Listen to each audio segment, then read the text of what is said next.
The Tea Biz podcast delivers tea news that you need to know. A recap of the week's major headlines with commentary and cultural trends hosted by Dan Bolton. It is the voice of origin for tea professionals and enthusiasts worldwide. Tea nourishes and inspires.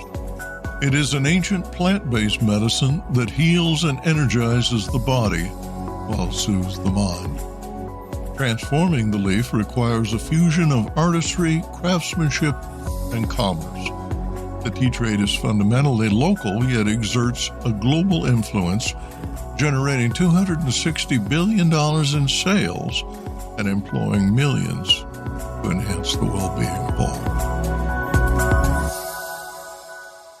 Hello, everyone. Here are this week's headlines. A Scotland tea fraud trial ends in a unanimous conviction. India tea exports resume as the Israeli-Iran ceasefire holds. And will tea thrive in lunar and Martian soil? Plus, translating brand passion into profits. Founders often create tea products out of deep personal passion. They believe if they love it, others will too. But translating that belief into a message that resonates is challenging. The success starts with knowing your product meets a real need, then communicating not just what it is, but how it makes people feel. Emotion matters, says our guest this week, food and beverage consultant Debbie Wildrick. She explains that sampling helps, but it's slow and costly. The key to establishing a successful tea brand lies in authentic storytelling, clear messaging, and fostering an emotional connection. That's how you turn passion into awareness and awareness into loyal customers. More in a minute, but first, this important message. What happens when businesses along the tea supply chain get together and support women and children in tea communities? The Mother and Child-Friendly Seal for Responsible Business is creating long-term positive impacts, making your cup of Ceylon tea all the sweeter. Learn more at srilanka-motherandchildseal.org.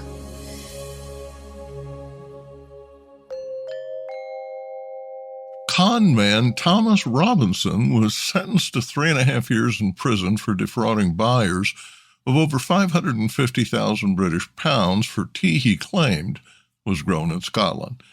The scheme relied on tea supposedly produced from plants at a Perthshire farm, which allegedly yielded thousands of kilograms of tea. The tea leaves were thin and few, mixed with a ton of imports.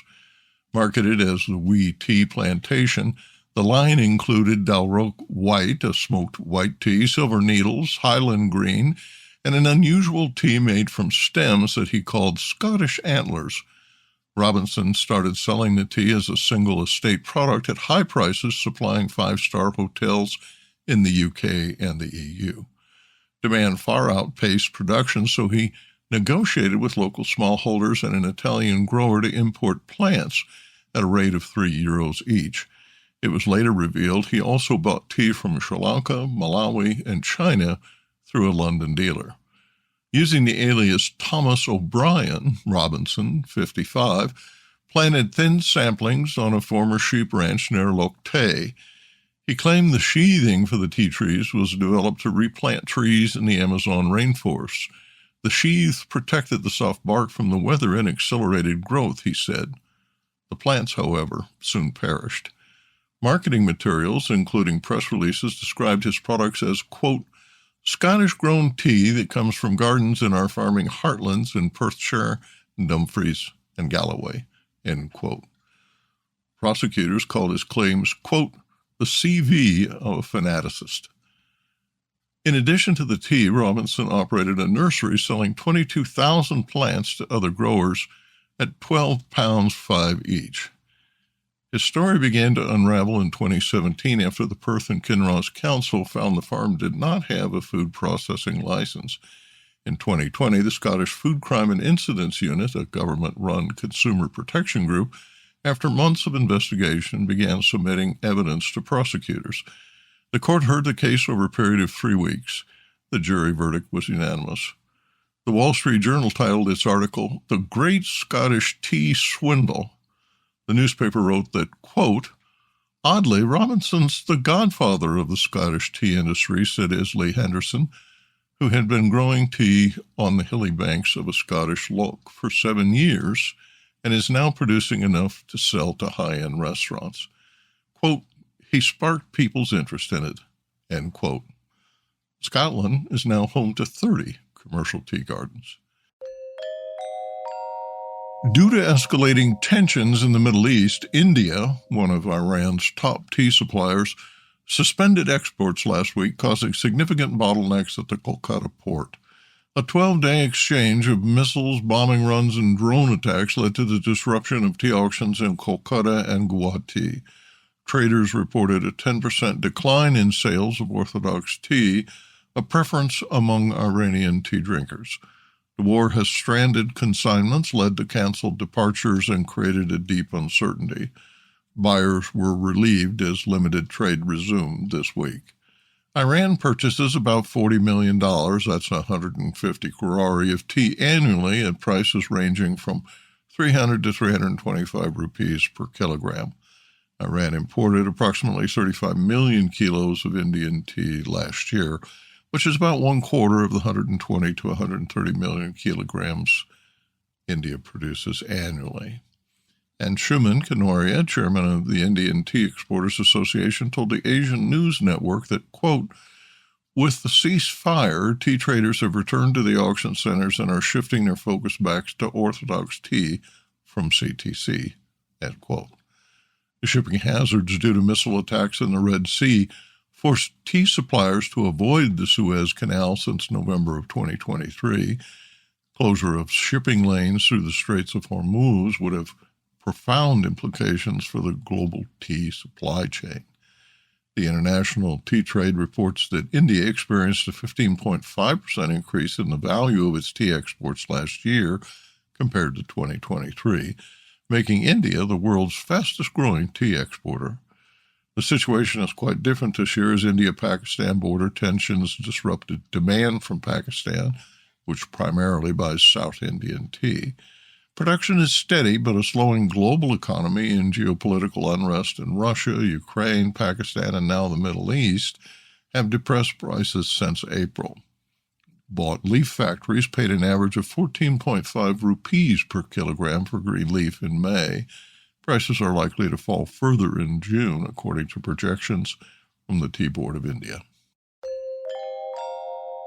British scientists are growing tea in simulated lunar and Martian soil to demonstrate how colonists in space may one day harvest their daily cup of tea. Researchers at the University of Kent, in collaboration with Dartmoor Tea, are cultivating the tea plants under extreme conditions representative of a regolith terroir. The study's results, due in September, are part of a shift in space exploration, moving beyond simply exploring other worlds to considering how humans can live and thrive there. The BBC reports that 12 young saplings will be carefully monitored by agro-space engineers for 30 days at temperatures, humidity, and lighting controlled to mimic conditions in space. Professor Nigel Mason told the BBC, quote, the fun part of the project is to see whether we could grow things on the moon, but a lot of the basic work is also about how crops and plants survive harsh environments and poor soils are a big problem with climate change, end quote. Food has previously been grown in space without gravity using specially treated water. The 2011 experiment, conducted by Italian and American scientists on the International Space Station, was a success. And now, a word from this week's sponsor. Hello, I'm Bogdan, a passionate tea drinker and the inventor of the ultimate tea machine, the Brew Maker 1. Preparation is key to making fine tea. Sequential steepings deliver the best taste possible and unlock the true value of whole leaf teas and botanicals. Brew automates that process without using any pots or capsules. This simple-to-operate, smartphone-controlled device stores steeping profiles to consistently make great tea at the push of a button. Brew also reduces time, waste, and energy.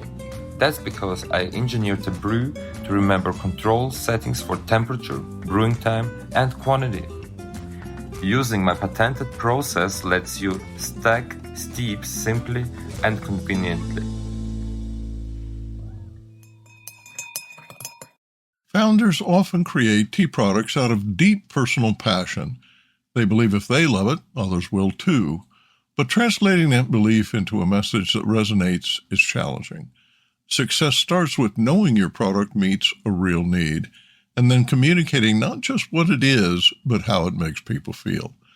Emotions matter, says food and beverage consultant Debbie Wildrick, our guest this week. She explains that sampling helps, but it's slow and costly. The key to establishing a successful tea brand is authentic storytelling, clear messaging, and emotional connection. That's how you turn passion into awareness, and awareness into loyal customers.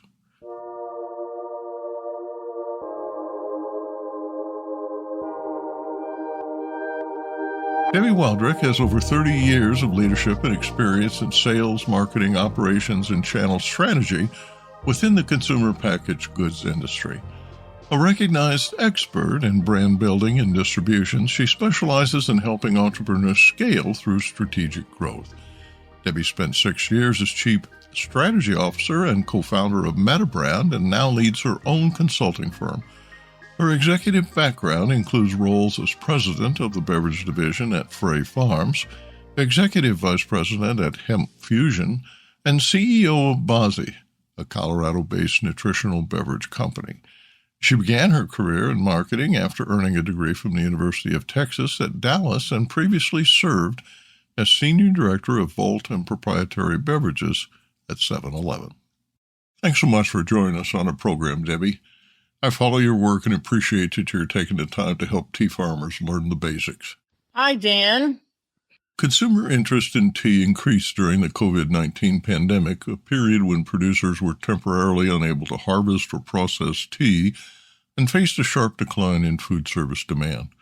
As a result, several tea companies adopted a direct-to-consumer approach. One of the most successful is Lakshmi Tea Estates, a $200 million India-based producer founded in 1912. Lakshmi produces more than 30 million kilos annually from 21 holdings in Africa, Assam, Tripura, and West Bengal.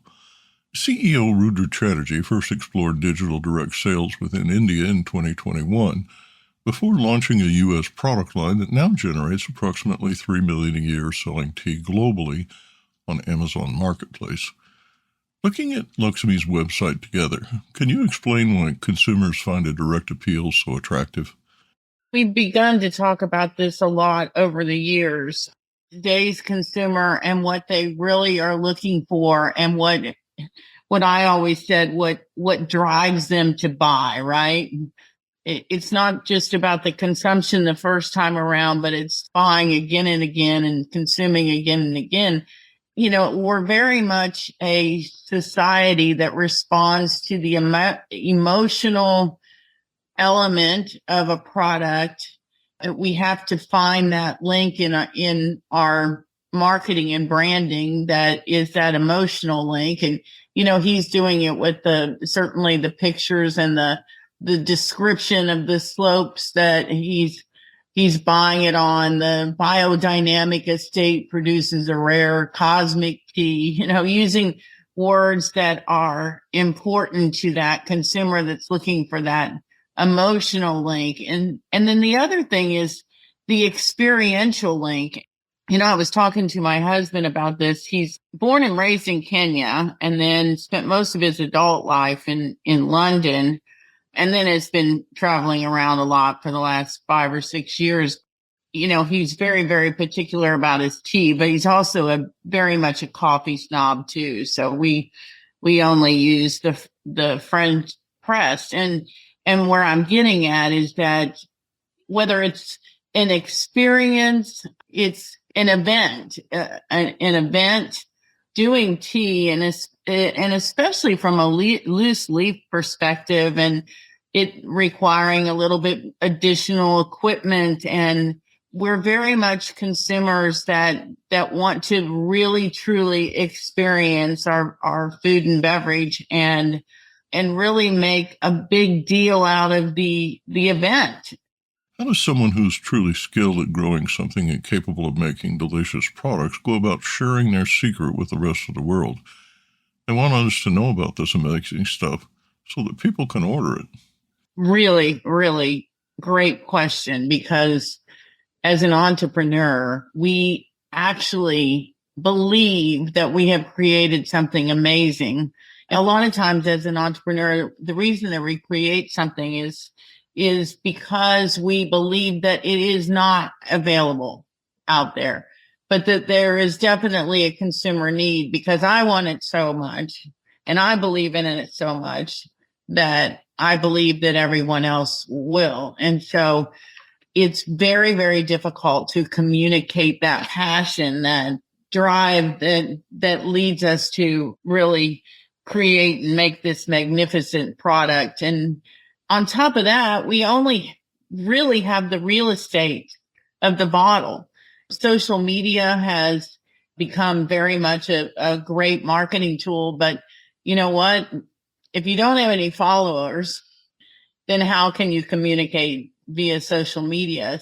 It really starts with understanding that you really do have a product that the consumer wants, and then messaging in a way that communicates not only your passion, but the emotional aspect of that product and what you really feel like when you consume it. And that's all really got to be done by word of mouth and building on that and building your followers. And certainly sampling has become over the years a huge way to get your product in front of consumers, but it's very difficult and very costly at the same time. So it's a slow build and a combination of using the right wording, including the passion and the emotional aspects of why you built the product and what it means to consume it, and then beginning very slowly and making sure that you're able to build your followers that way. There are an infinite number of markets and niches. The question I want to ask is, how do I find a consumer who wants my tea? I agree that passion is fundamental to success. You've got to believe in your product. But how do you find that market? How do you define it? Because it's too broad to appeal to everyone all the time, everywhere. Yeah, there's too many players, right? Many categories are like this, but when you have that, how do you find the consumer that wants your product? And we're talking about small farmers. We're talking about farmers all over the world. It's watching the people that are closest to you and understanding why they like your product and what makes them consume it, and understanding that from your original consumers that have been already consuming your product. Then you can more easily find the consumer that's going to be interested in your product, because you've already done your little mini research, and you're constantly doing that. And I think that one of the easiest ways to really do that research that we may not even think about is asking your people, why do you like mine? Why do you consume mine? What makes a difference to you? Do you like to consume my tea and other teas? Do you consume mine exclusively? How does it make you feel? And asking the questions about your existing consumers can help you then find and lead you to consumers that aren't yours yet. Brands act like a spotlight, right? A successful brand in a market shows that the market has potential. But even if your brand doesn't succeed there, you should still give it a try. I talk a lot about this when you're building your strategy with regard to retail launch. So in order to pick the launch market, there's a couple of factors that are really important. One is picking a launch market that has a much higher consumption of tea than the neighboring market or a market in another part of the country. You're looking at, and I've done this for several brands with regard to full-blown business plans. I did it a lot for premium water. And it's really looking at the market share of the consumption habits of particular markets, the size of the markets, and going into those as early launches because you want to establish your influencers, and those influencers will then begin to spread the word around, and then you can expand into other markets. But going where it is easiest to penetrate because there's a big understanding, and Matcha Brooklyn was one of the biggest beginning markets for matcha. So bringing up matcha, and you've got not only shops opening up, but you've got brands putting it into packaged products, and then launching in the right areas. You're going to have a better chance of being successful because you're launching in the place that best gives you the opportunity to build, and then building from there because you built your influencer base, and that becomes your word of mouth. Usually you seek out an export market after you firmly establish demand in a local market and built your brand name. Discuss the risk of being too insular and not innovative, as this can lead to satisfying the needs of locals without expanding into new markets.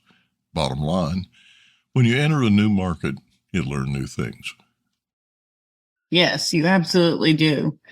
Reaching into new markets and being innovative is still about finding those markets that give you more of an opportunity to succeed versus others. And that starts with linking yourself to markets that are similar to yours, but don't sell myself short of opportunities when I have the ability to go out and expand. We just want to really understand our home market and what other markets can align more quickly with that market so that we have a better chance of success in those markets. But staying within our home market gives us no opportunity at all to really grow our business and scale our business and be able to take it into other parts of the world. You're a consultant with an impressive resume and extensive experience. What's the most common challenge clients bring to you? Oh, gosh. One of my biggest hot points is, tell me whether or not you think my product is differentiated. The number one question, the market opportunity and whether or not my product is differentiated enough to be successful should be their number one question. But many times, the biggest thing that they want to know about is how do I get into distribution? That's the number one question. Maybe they haven't even formulated their product yet. I like to call it the viable business model because it's really about understanding before you do anything else, whether or not you've got a product that you can ultimately go to market with. He happens to be very, very successful today with about $5 million in sales at retail, mostly in natural products stores. But yeah, it's interesting that we don't think about those kinds of things in the beginning and making sure that we've got a viable business model before we ever go to market. Sage advice.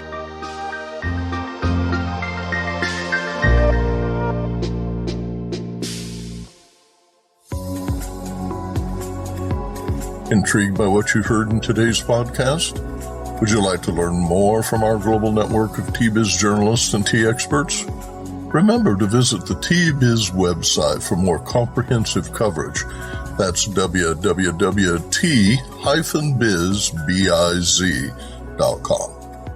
Thanks for listening. Farewell till next week.